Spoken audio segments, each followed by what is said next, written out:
Praise be Jesus Christ, who is came to born in our humanity, for that we can be reborn in his divine grace. His grace and his peace be with you.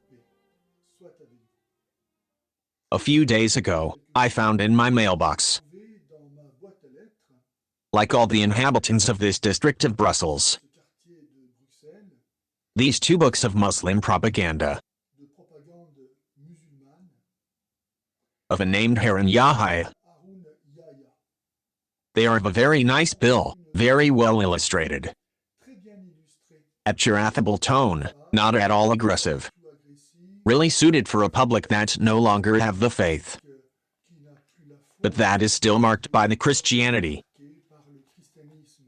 The production and the dissemination to a general public of these books represent a big investment. Let me introduce you to this a quick review.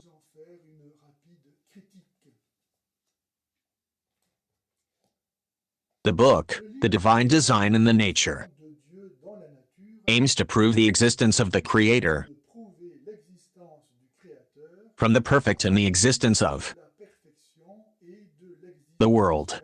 The dishonesty of this book is to infer from the existence of the Creator, his identity with that of Allah, the Muslim God, as if to recognize the existence of God was necessarily acknowledge that of Allah.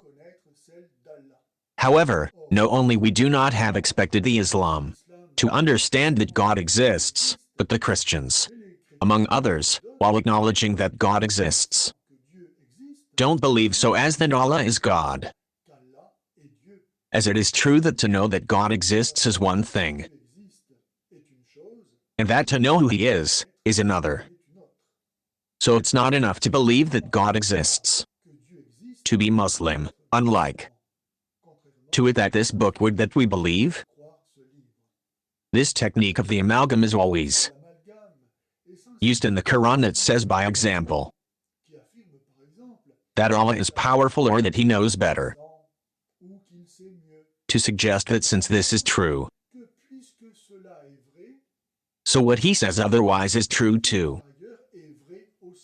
For example, in Quran 4.34, we read, "The ones who fear the disobedience, urge them, abandon them in their corner, and hit them, if they obey you.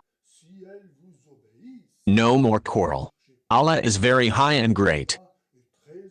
The question that does not arise is not here the Muslim is,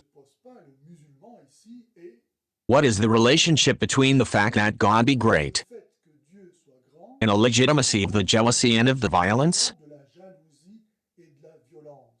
None, except for the men looking for, at little cost, and at risk of their damnation, to legitimize their violence. The second book, The Solution, The Values of Quran, presents the different miseries in which suffers the world, to establish that if the Quran was practiced, then it would not be so.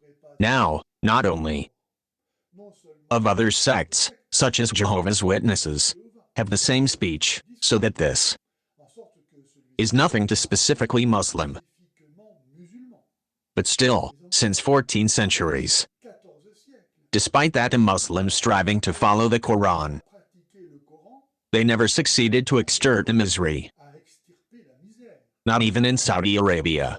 The contrary, even wherever the Islam has imposed itself, it has brought the misery. Even under the reign of Muhammad, it did not bring the peace and the prosperity, but the war and many kinds of the misfortunes. How can the Muslims today to advertise to do better than Muhammad? In conclusion, it appears that the Islam does not bring nothing of new to the humanity, but only does to press of open doors, and especially to slander the eternal salvation given by Jesus Christ, in order to substitute him. Exactly what is to the features of the Antichrist, announced by Jesus. that one who has ears to hear what he hears. If the peoples knew that they were going in hell, they would to give their lives to Christ.